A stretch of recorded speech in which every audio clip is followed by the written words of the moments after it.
Nilai-nilai buruk yang dilarang dan harus dihindari dalam ekonomi Islam. Yang pertama, riba. Riba adalah pemberlakuan bunga atau penambahan jumlah pinjaman saat pengembalian berdasarkan persentase dari jumlah pinjaman pokok yang dibebankan kepada peminjam. Jenis-jenis riba yaitu riba hutang piutang dan riba jual beli. Yang kedua adalah haram. Haram adalah sebuah status hukum terhadap suatu aktivitas atau keadaan suatu benda, salah satunya makanan. Aktivitas yang berstatus hukum haram atau makanan yang dianggap haram adalah dilarang secara keras. Orang yang melakukan tindakan haram atau memakan makanan haram akan mendapatkan konsekuensi berupa dosa. Yang ketiga adalah najis. Najis secara literal dalam bahasa Arab memiliki makna segala sesuatu yang bersifat kotor. Najis adalah kotoran yang menempel pada tubuh dan tempat maupun pakaian kita dan menyebabkan batalnya ibadah yang kita lakukan. Salah satu contoh dari ibadah tersebut adalah sholat. 4. Gharar.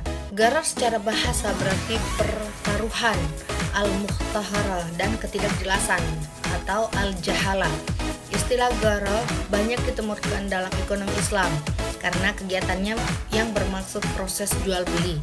Gharar adalah transaksi bisnis yang mengandung ketidakjelasan bagi para pihak, bagi dari segi kuantitas, fisik, kualitas, waktu penyerahan, bahkan objek transaksinya pun bisa jadi masih bersifat spekulatif. Ketidakjelasan ini melanggar prinsip syariah yang idealnya harus transparan dan memberi keuntungan bagi kedua belah pihak. Yang kelima adalah maisir. Maisir dalam Islam bisa dikatakan dengan perjudian yang dilarang. Maisir dilarang oleh hukum Islam syariah dengan alasan bahwa perjanjian antara pemain yang didasarkan pada bujukan berbuat kejahatan yang diada-adakan oleh harapan yang sepenuhnya angan-angan dalam pikiran para pemain bahwa mereka akan mendapatkan keberuntungan hanya dengan bertaruh nasib belaka tanpa pertimbangan untuk kemungkinan kerugian. 6 adalah zalim. Menurut bahasa Arab, kata zalim dalam ajaran agama Islam yaitu berarti zalim, yang maknanya sebuah perkara atau sesuatu yang kondisinya bukan selayaknya. Perbuatan zalim memiliki lawan kata berupa adil. Berdasarkan ajaran agama Islam, definisi zalim ialah sebuah perkara yang ditempatkan pada tempat yang bukan semestinya. Kata zalim menurut etimologi merupakan kata pengadop standar bahasa Arab yaitu dzalama, yang maknanya gelap. Namun, kata zalim dalam Al-Quran menggunakan kata baigudan, zulm, yang berarti hak orang lain yang dilanggar oleh perbuatan seseorang. Yang ketujuh adalah tadlis. Tadlis adalah salah satu bentuk penipuan dalam berdagang, merupakan bentuk ketidakjujuran seorang pedagang dalam menjalankan usahanya. Tadlis ini bisa terjadi dalam 4 hal, yaitu kuantitas, jumlah, kualitas, mutu, harga, dan waktu penyerahan. Yang kedelapan adalah subhat. Subhat merupakan istilah di dalam Islam yang menyatakan tentang keadaan yang samar, tentang kehalalan atau keharaman dari sesuatu. Syubhat juga dapat menunjuk kepada sebuah keadaan keracunan, berpikir dalam memahami sesuatu hal yang mengakibatkan sesuatu yang salah terlihat benar atau sebaliknya. Yang kesembilan adalah khianat. Khianat adalah lawan dari amanah. Khianat juga bisa diartikan sebagai suatu perbuatan yang tidak melaksanakan atau menjaga apa yang diamanahkan dan menjadi kewajibannya kepada Allah dan Rasul-Nya. Khianat adalah salah satu dari sifat orang yang munafik sebagaimana dijelaskan Nabi dalam sabdanya, ayatul munafikin salasun, idza hadatsa kadzaba wa idza wa'ada akhlafa wa idza tu'mina khana, yang artinya tanda-tanda orang munafik itu ada 3, apabila berbicara ia berbohong, dan apabila berjanji dia mengingkari, dan apabila dia dipercaya ia berkhianat. Hadis riwayat Muslim.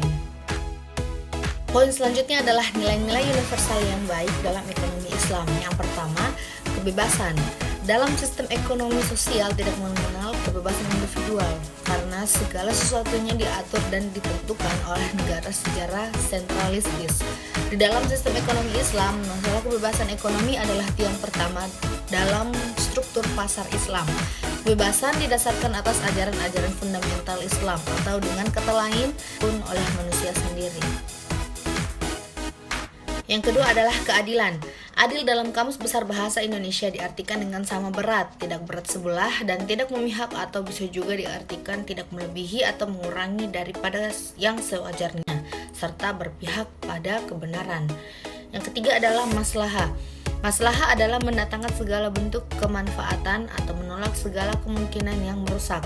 Maslahah adalah ungkapan dari keseluruhan kenikmatan yang diperoleh dari usaha yang telah dilakukan dan segala hal yang masih berhubungan dengan manfaat tersebut.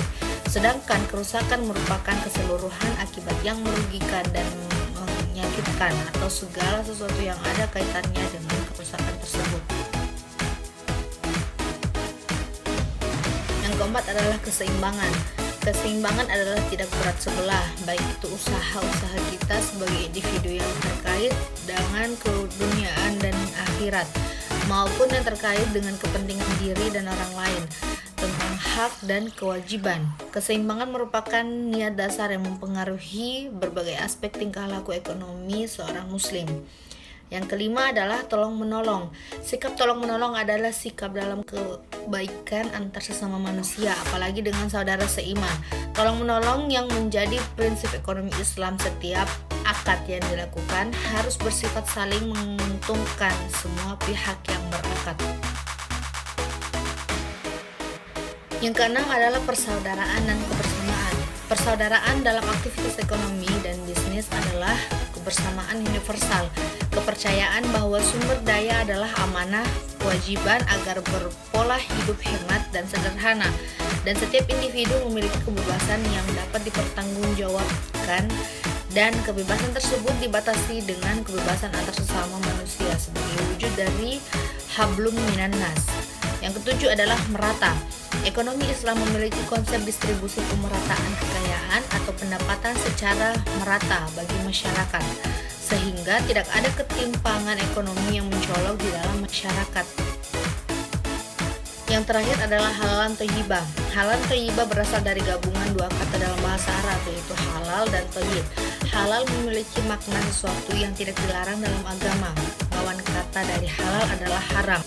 Dan thayyib adalah kata dalam bahasa Arab juga yang artinya mantap atau baik.